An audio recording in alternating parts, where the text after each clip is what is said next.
Apple iPhone iPad cái nào nó lấy hàng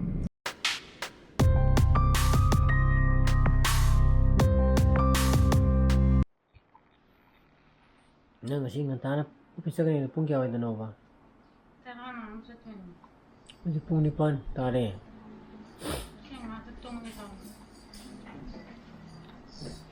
Ramla. Jishla ba? Ha? Jishla. Good morning tayo ne. Good morning guys. Good morning guys. Good morning guys. Welcome back to my channel. Manunggi. Nang video di am tini senga mani ko. Ito 7.23 GB chauri ne ko. Sudah. Ha. Oh, welcome back. Aduh, sekarang am tini mai mai. Ai nang modu thaga kan ai YouTube tu yang makan dari video tu am tini senga ko. Am tini mai mai tar. Tena nomi ka tawri po ni po. Ay hindi da. Ay na video mo. Siyo na si siyempre mo. Ay nung tawri mo. Ay prasabda. Okay ka. Ay na ready. Chibya. Sata ba? Thaktriya. Kay no. Madi pizza da manida. Haji bu thakti je kay no.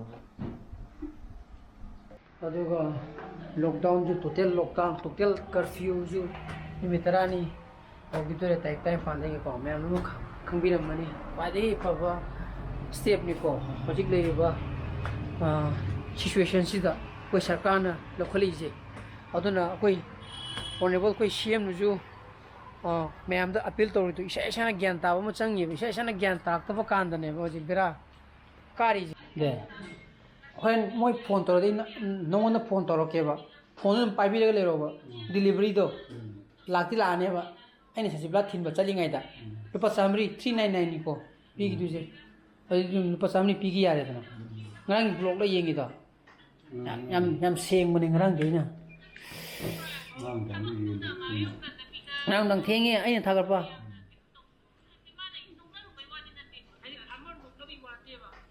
I'm just saying when I'm in a sick car no.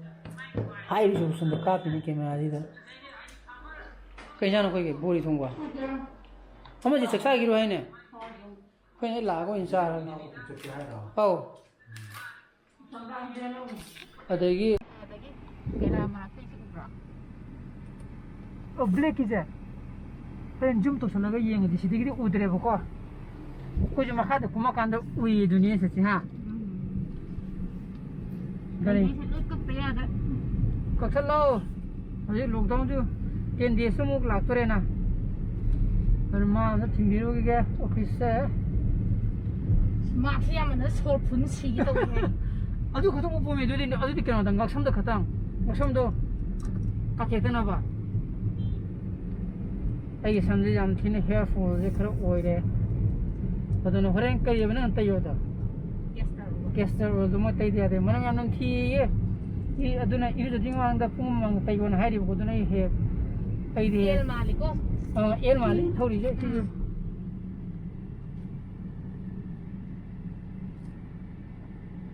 aduna he iru jom dai da means wako to budo modu tom dai de tashe laga wako to ko ina modu oina tay re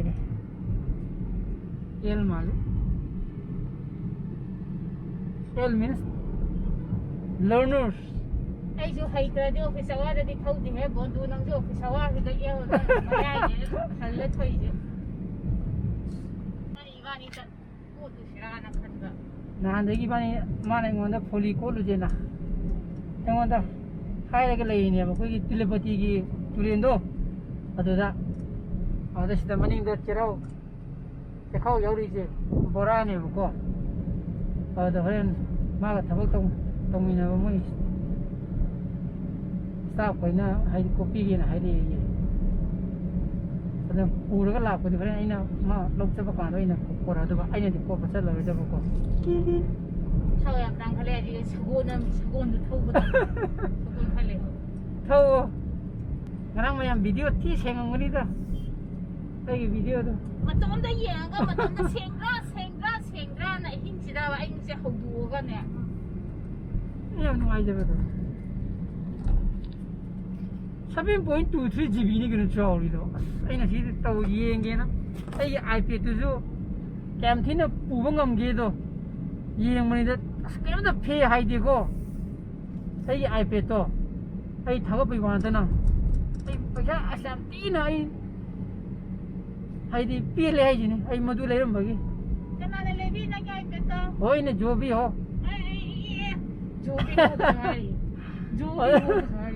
Adana aina desktop ta lupa 80,000 changa ga tawne ga habdu madu tor muju ko yong ngam moi ba ji 2.7 k do walk tor pa kan do go 18 minutes ka chang bai tar 25 minutes ne ba sang do ngarang do rende to pa kan do ko 18 minutes ka chang bai tar ai sikum ba mayan da sum se to ije ngon am tinan ngon da penja ba do sum penja ba do ju mayan da sum kangon ni da an pai ba Apple gi iPhone iPad kanana lay hango kanana lay ai lay pasana na piraga chum do si je pasha di koi finance ki lok ta ne lay mena ina lay bata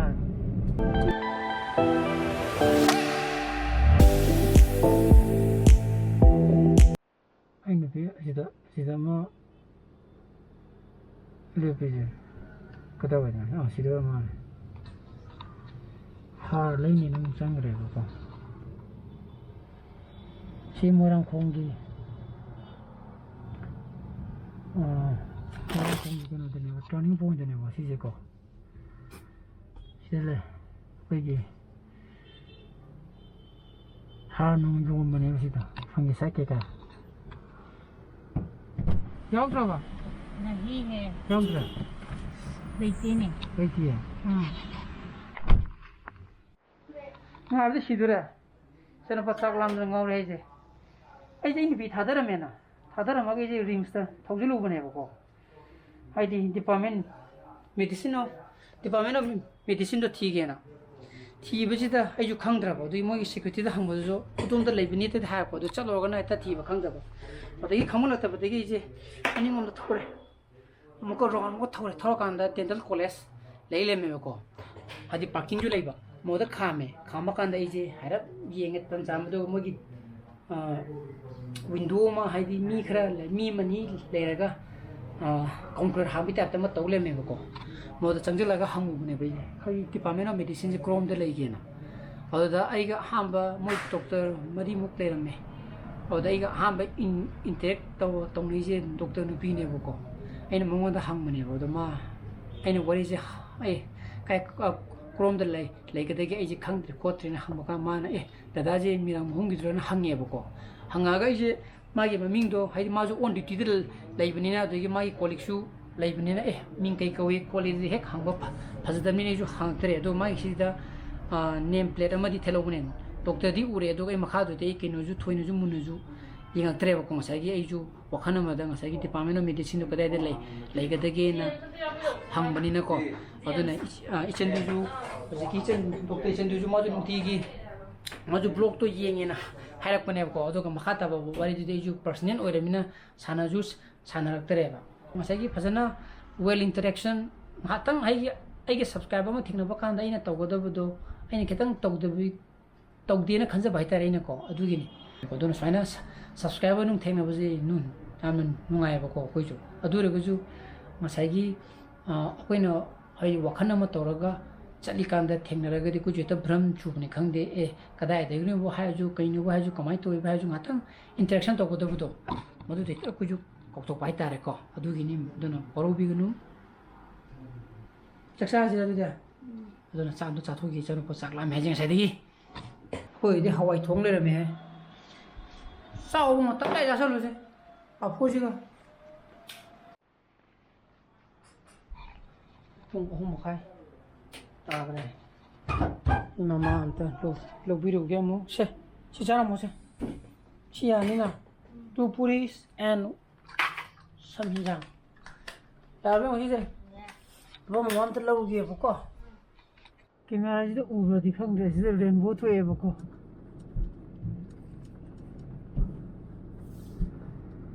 Kimler uğradı kanka. Dedim bu sağına mı tuğu? Yem takma saydı. Haydi.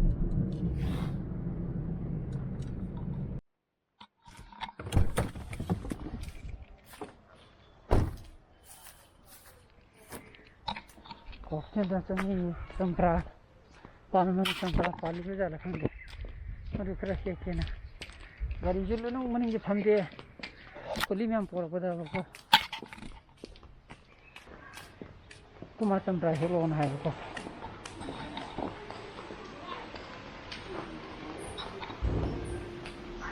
Aku le sisa tasal le hai. Sampra pali ba?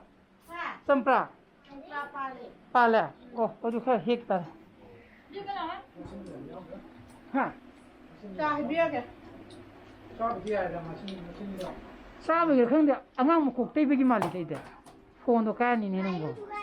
Medium pokri. Nang thebi nang la phang sai phone toramida. Tamora. Kan na meeting phami ka. Ha?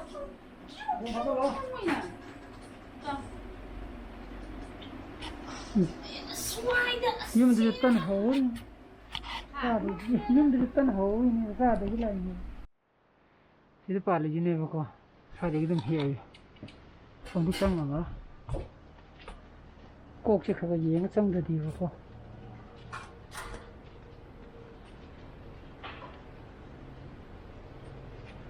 Oh, sile ne he.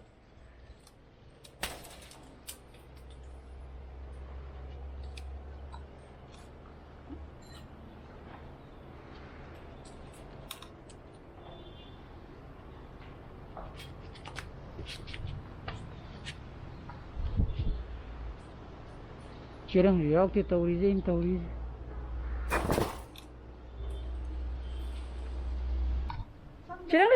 Chirang gumba. Piro. Ai di chirang riak. Yau da ne. Ke ne tangi jin ne ngak. Phange so sat long pa le. Ah. Chirang bro. Diga mathai ju di cake pa phang da na tok to. Adum mahi dum thokani he sidi. Chawi dum. Ate, madunam. Mari thabu wapni na. Chidum jae ba dum manam namme ba.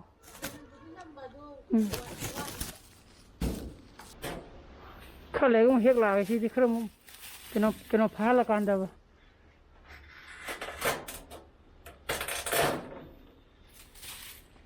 Yani. Chide. Yamna pali ko. Yang khram mulla kanda. Hek la ne. Hey, mulla kanda mo hek la. Mo hek tu roke dum. Sa mai lo. Khang di ju. Ko mane hek lo han ne ko.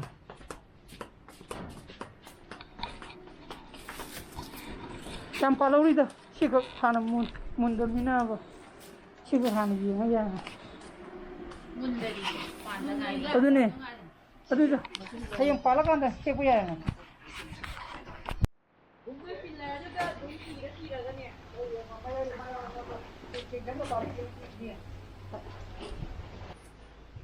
Pi long tik thok khadi.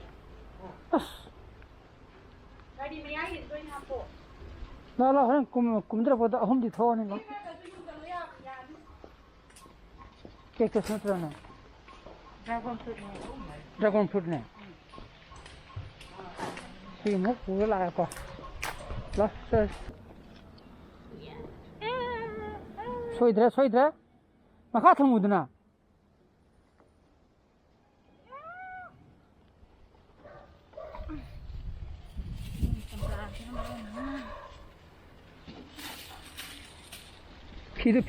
Pido. Bora kya nang sa pori do. Ahum mari da. Mari yauri ba ko gari maning digi da igi. Foli digi adagi. Compost ka natra. Compost ka sa piri na. Kamu hina sai ye. Ete se gi ma pok ma dai ta ani pu gre ai na. Ai gi ma ha ka lo gypsy ma ko ta ko. So. Pero pista sa buhay ko. Bumana ra pa. Na ma ha ka se. Ako ro.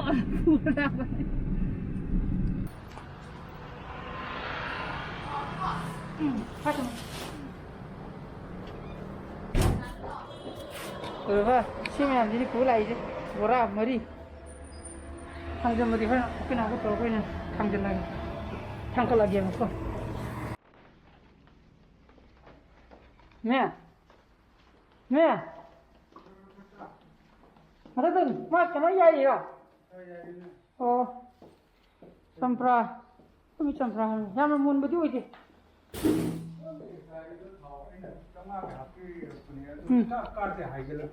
काय कादन इदि litre पसंगागी हाबद litre मंगा फाद्रबदो फाद्रबने तमना हागल पुजु योगने काय नुसी check बद आइना हजि थौबद खांगे नंग नुसी check त कुमाना इ थाव खाले जु खांगे बा कता तो हागल मेबा ए थौब खांदा मुइदुदा फ्रीदुना फाबने दुना ai kumdadana lagena kumdadana lega ai kang laya dakan kumdamba kauni ko yani ai to le ไม่ที่มาซ้ำเลยมันเนี่ย mayang le โอ้นางนี่ไม่ที่มาซ้ำเลยเลย ko kumdram mai mag lo sari class ai kala ma to แกมแต่เป็นไอ้ที่ไอ้ลุงเล็กทุกปีมาสมหาละอะไรเนี่ยมันรวยๆไปไอ้เนี่ยเมนชันบียาเรบดูไอ้เนี่ยมุชิดหาละประมาณแบบไก่ทบแต่ครั้งเงี้ยไปนะkatanya tuna haga tabne ma tugi ne ma nhưng giờ này có và nó cũng hết thầu tây này mà tôi castor oil mà tôi được station cái nông chura sky gypsy blue ấy đi sao lại thằng cái là ba cái là thằng đầu tiên mình muốn hai này mang ác lấy cái gì thôi thằng cái là cái này bora mềm thôi nhỉ ta Samprado, kakak ni heli tu yang ni palau eva, adam keno padri ba, pumuri padri ba, adu pakan tu ina, hege tu pam ni palau e. Jelas tak hari, mangak lagi je, maju hal tengah ni na, dua tanggal lagi. Abang tu si kendro ni bungo, si kendro ni si. Tu, bungo. Nama har ke hai je na. Amai. Anu tu di nangge. Tidak. Tang pa tho je la. Ba. Apple tree ni. Ha. Apple tree khang the ba di. Asa de le ngoni. Kamu si ring ngoni. Sky ji mo blue. Kamu. Okay. Camera de blue je ha.